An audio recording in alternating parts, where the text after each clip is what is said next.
gonna dive right in. I guess one thing that I would start off is how many of you think working with investors is fun and easy? No. Right? Right? Oh, okay, good. Nobody does. Because really, working with investors, it's a great way to do business, but it's not really that much fun, right? It's definitely not easy. The one thing I noticed, I'm only a year in the business, but I worked with 3 investors this last year, 10 regular, like residential sellers. The investors, there's no emotion. So it's just numbers. Yeah. So it took out all the emotion and that kind of stress, which I kind of found in a different sense to be a little easier, but they know the numbers, so there's no BS, so you gotta really be in the game. Right, and that's a good point you bring up. They are a little different because you're right, they're emotionless. Like they don't care if they offend somebody with their offers. They don't care if anybody likes them, right? They just have a business to run. And they're gonna do it. Where with buyers, you want to submit an offer that you're not gonna get yelled at, or should we write a note to go along with this so they like us and they think we're fun.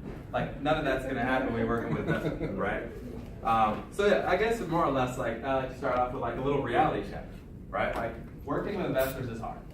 Working with investors can be great repeat business. However, it's not easy. Once you get your systems and models in place, it becomes a lot easier. Once you have leverage, it becomes a lot easier. But it is a lot of work, so we're going to start off with that. Okay, so then Jen and I kind of sat down and we were brainstorming a little bit. We're like, what are the key elements or key concepts that you would have to know in order to work with investors well, right? And we're assuming that you're not just doing this like casually, like I have a buddy who's an investor and once every 6 months I shoot him a property and maybe go buy it, like actually working with investors. So the first key element is you have to be able to be quick. You have to have speed, right? Speed and responsiveness. So for example, like when Jen and I were doing this, and when we first started off, we worked with another agent. And that lasted for about 26 hours because right after that, so we would want to see a property. But he had to do it on his time. And then we wanted to put an offer on that. And then it was on his time.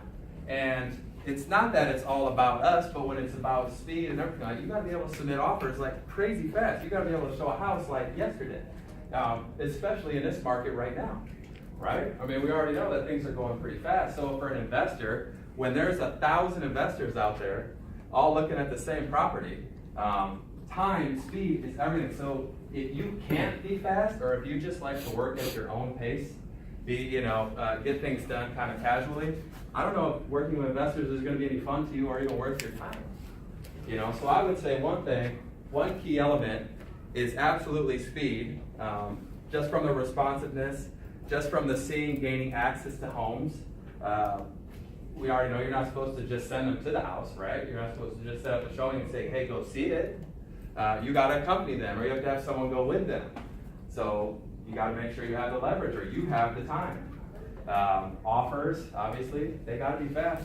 Now, the cool thing is with REO offers, you can, give them an as-is addendum, the MAR contract, and anything small that you think you need, send that out. We can write an REO offer in like 5-6 minutes now. However, prior, if you're doing a home for a buyer, it's going to take you a while. You got to gather all the information. So offers can be fast, but you just need to have the time right away to do it. So what happens then if you're not fast? What are some of the consequences if you just decide to work at your own speed? Well, I know if, you brought up Phil. So was anybody in the last classes that we did? So you know that I have very little patience with things. So with the agent that we were working with before, it was very frustrating to me when he wouldn't respond back quickly, or he wouldn't be available quickly, or I think with one of the houses we were offering on, it took him 2 days to get me the contract to sign electronically in order to submit. So it was just very frustrating. And I can tell you that I'm not the easiest person to work with. So, and I know other investors where they care about their business and they want to grow their business and they want to get the offer out there quickly. Like speed does matter, responsiveness does matter, the time that you spend to submit the offer matters. Getting confirmation back that the offer's been submitted matters, because we want to know those things. We want to know that we're in the running before everybody else is. Yeah. And if you're not, you're obviously going to lose their loyalty, right? They're gonna start talking to other investors or other agents, because there are a lot of us out there and we're all trying to work and find repeat business. So someone else who can be faster will gladly take your spot, right? So yeah, it's just not gonna be a very profitable business for you if you can't be fast. The other thing is, a key element is numbers. Now, what I mean by that is you have to know their numbers as well as the overall numbers. So if they're using hard money, right? And you need to know how hard is the money that they're using, or how soft is it, because otherwise you can't run their numbers for them, or the houses that you're sending them, you have no idea if they're fitting their bill or not, right? Yeah, which can be equally as frustrating to you, because if you don't know what their numbers are, if you don't know how their money works, you could be sending them houses with a 20% margin in their eyes. You think it's 30% and it's a good deal, and everything that you're sending them, they're saying no to. Yeah. They're saying no to, and you're like, what the heck? You know, why do they keep saying no to these properties? They're great deals, but in reality, you don't know their numbers Yeah. and how they work, and they're not good deals to them. Right. So you exactly. Basically, to sum up what she just said is what is a good deal to them? You have to know their numbers, not just general platform numbers that we can send, because you don't know if maybe they are a contractor, so they don't have those contractor expenses. Cool. So maybe they can look at larger spreads than other people. You know, maybe, and you would hopefully find this out before, but maybe, you know, they're going to sell it themselves, right? So they don't have a sale on the end. They're going to try to sell it themselves, and if they don't sell in 2 weeks, then you become the aid. You know, they're hard money, or maybe they don't have hard money costs at all. Maybe it's their own money, which makes it beautiful, right? Now we can get deals. So obviously you got to know their numbers, and then you have to know the overall numbers. You also need to know, how to see them, you know, run comps, just like every realtor should. You need to know, because you're going to do a lot of them. You also need to calculate the buy, hold, and sell. So we talked about that in the previous class, but you should know your numbers on how much it's going to cost to buy a house. You should know how much it's going to cost to hold it, and then you got to know how much it costs to sell it, because these are all numbers they're going to plug in before they ever buy a house. And this obviously just helps your reputation. If somebody sends me, like, there's a few teams that will send us stuff, and I don't even look at their properties anymore, because I know that the spreads are nowhere near what we would like, what we would want. So I still get the emails, but I don't even open them.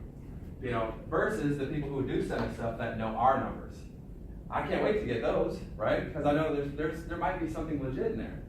So do yourself a favor, and if you are working with investors, take them out to lunch, or go, you know, set yourself up in their eyes as you're going to be their best, their go-to. Even if they are working with others, you want to be the best one. You want them to open your email, right, or see your homes, because in all reality, other people are probably sending the same ones, right? So if you're going to send them out, you want to be the one who gets that deal. The other thing to talk about with numbers is knowing how to, I think Joan touched on it a little bit, the comping, or your CMAs, knowing how to comp a house correctly, especially when it comes to a flip.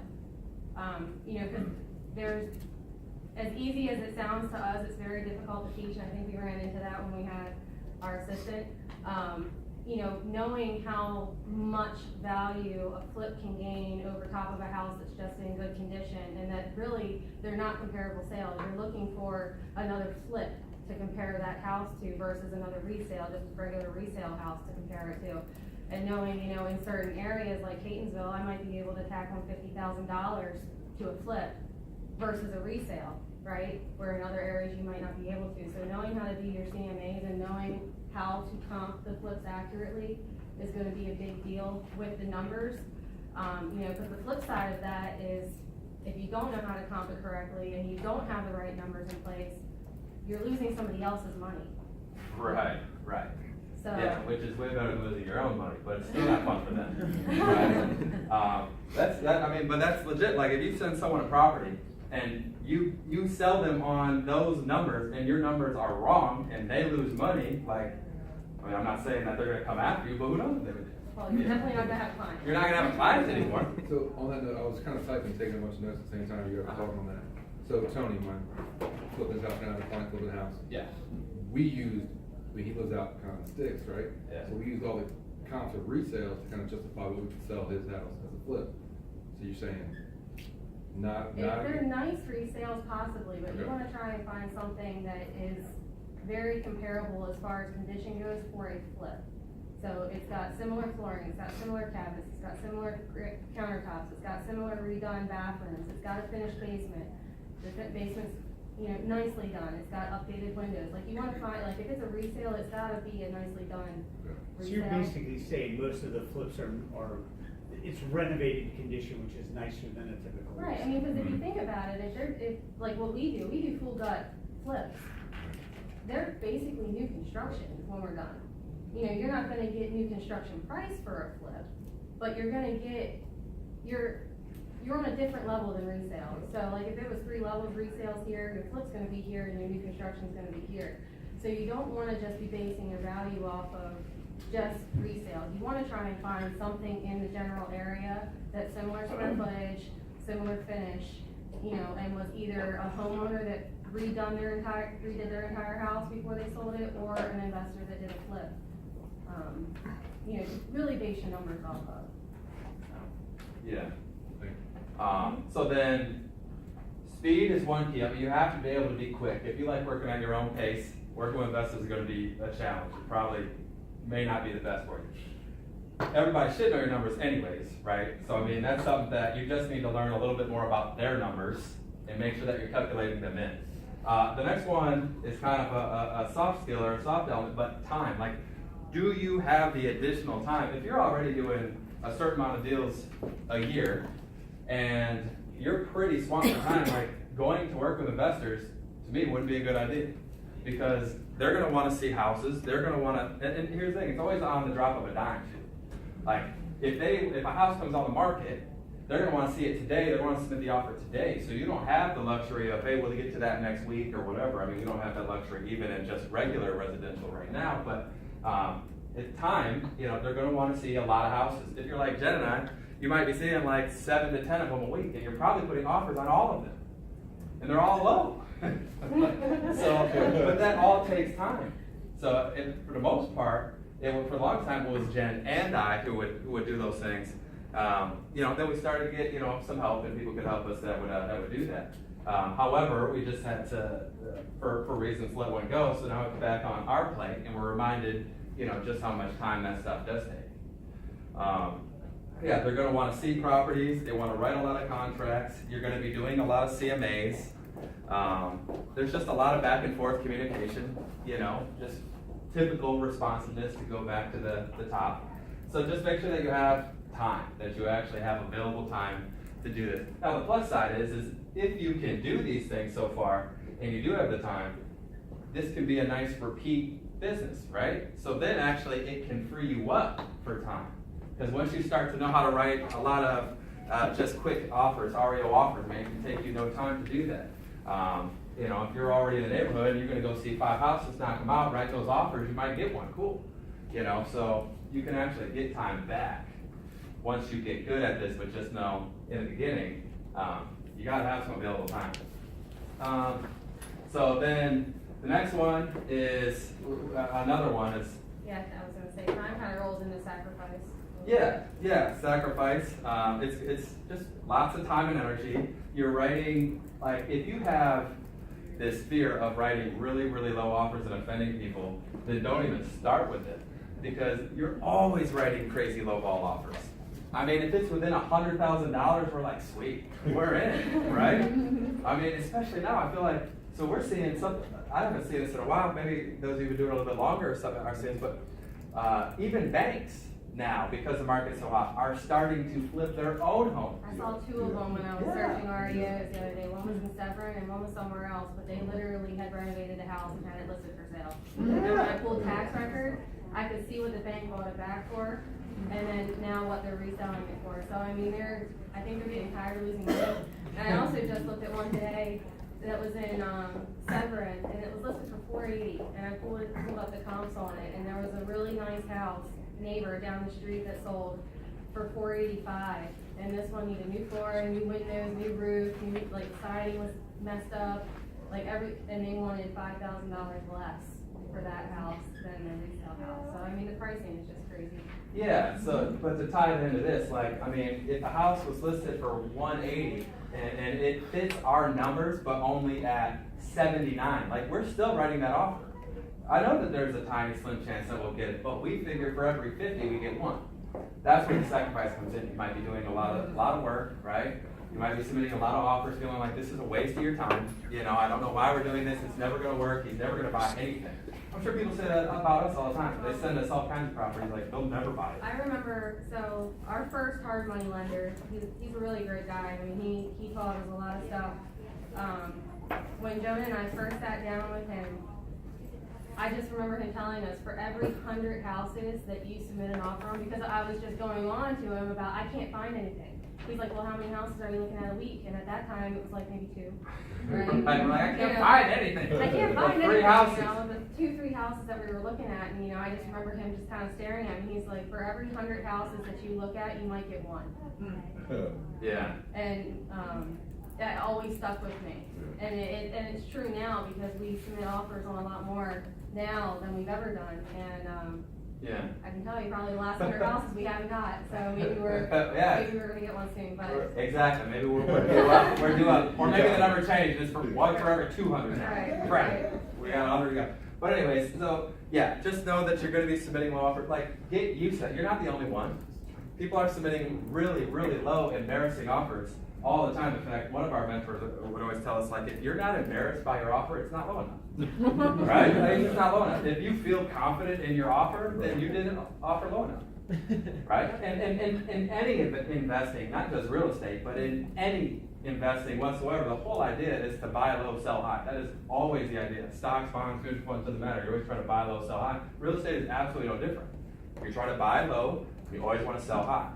Right? So that's why you're always putting out those offers, because it's not that exciting when you get one if you overpay for it. That's not that exciting. And then the last one is just kind of more of a common sense one.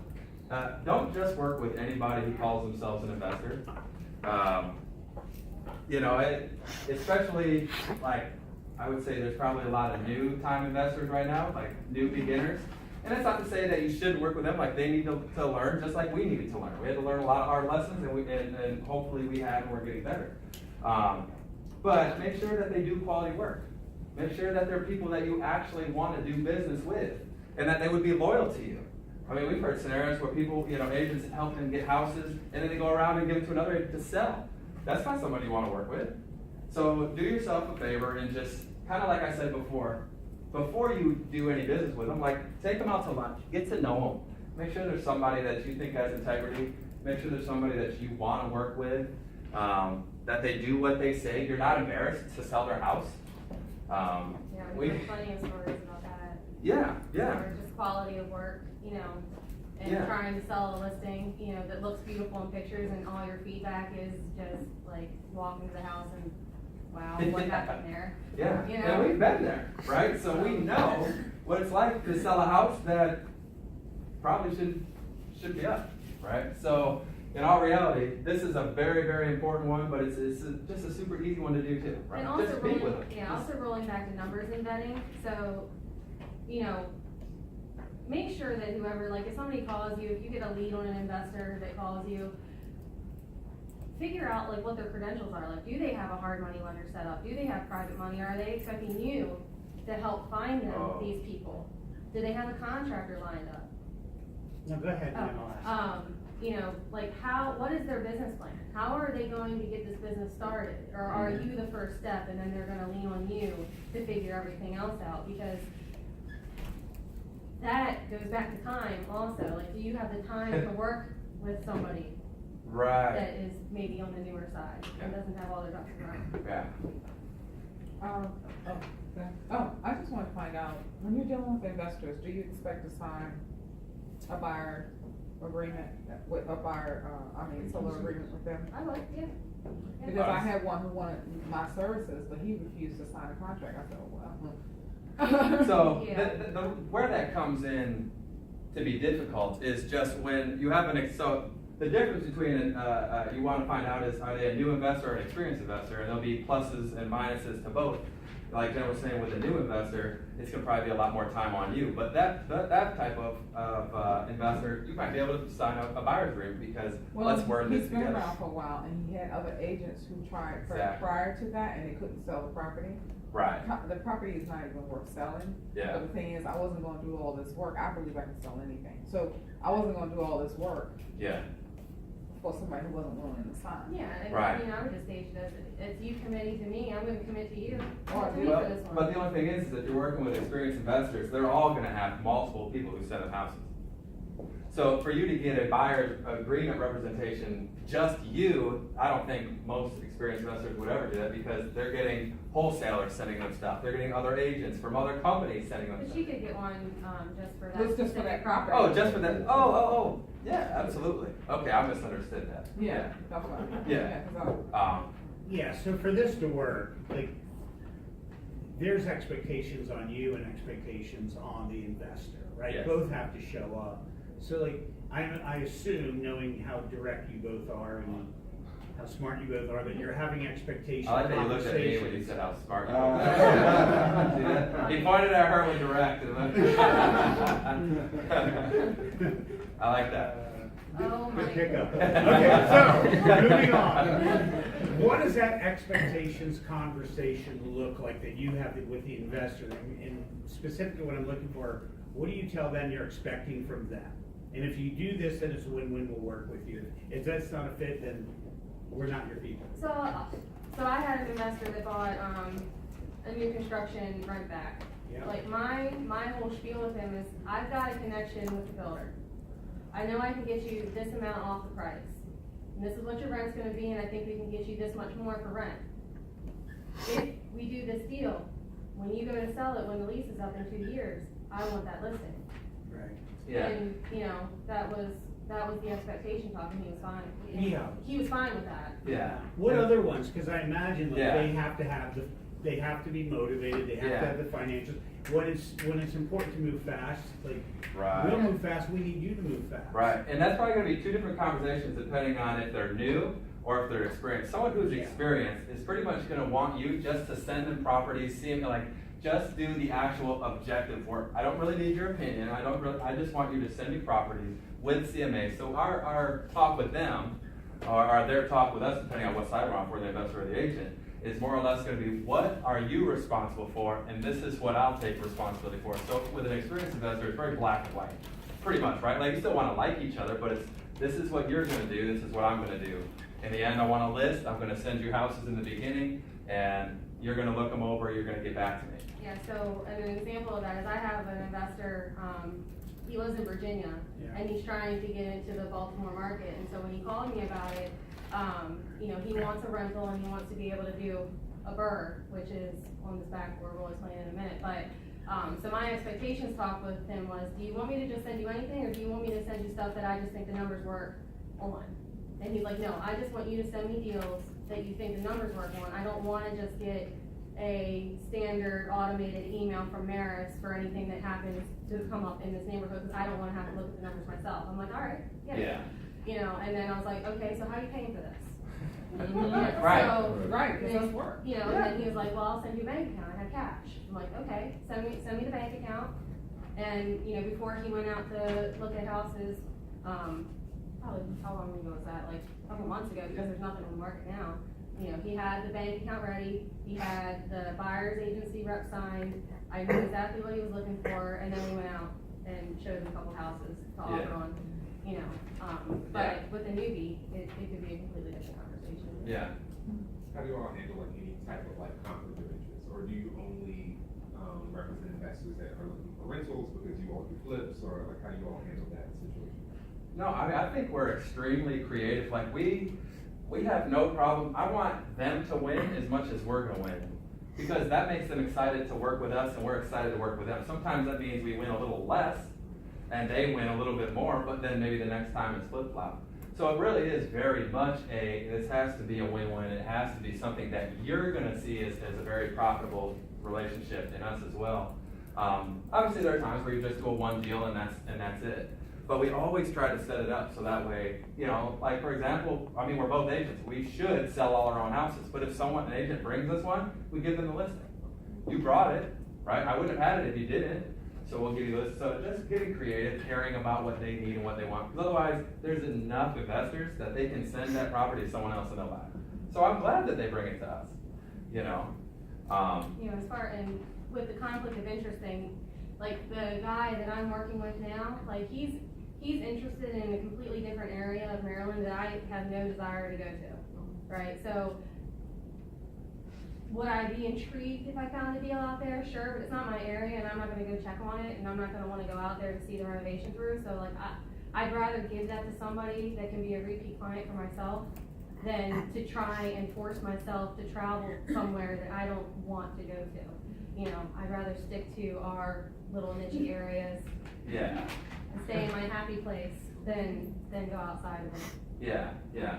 And I think even another way to kind of answer your question, Mike, like the expectations talk, is whether they're experienced or new, when you sit down with them, because I really think that you should get to know them, it's hopefully going to be a relationship thing, actually walk through the process of an entire flip and just lay out like who's doing what, all right? So from the very beginning, how are you, Mr. Investor, seeing properties?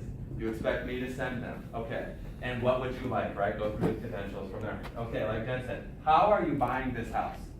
Okay, you know, and walk through the process of the flip, and at the end of it, you'll have a clear picture of who's supposed to be doing what on either side. And obviously, if there's a point where it doesn't work, then it just doesn't work. You know, not every investor do you have to service and work with, and then likewise. Sometimes it just doesn't work, you know, and that's not a bad thing. So these are just some of the really working with investors outside of these skills here isn't crazy. It's not that hard, right? It's just going to take a lot of time. You got to be fast. You have to know their numbers. It's going to take a lot of sacrifice in the beginning, and then make sure that you actually sit down, meet with them, you know, and get to know them personally, people that you want to work with. How do you find your investors? You know, I would say, I mean, there's enough out there, whether you're posting on Facebook or Facebook groups, or whether you're just putting it out there in your database, anyone looking to invest, I can help. You know, yeah, I mean, they're not hard to find right now. It's just finding them deals is the tough part. So, okay, any questions on working with investors?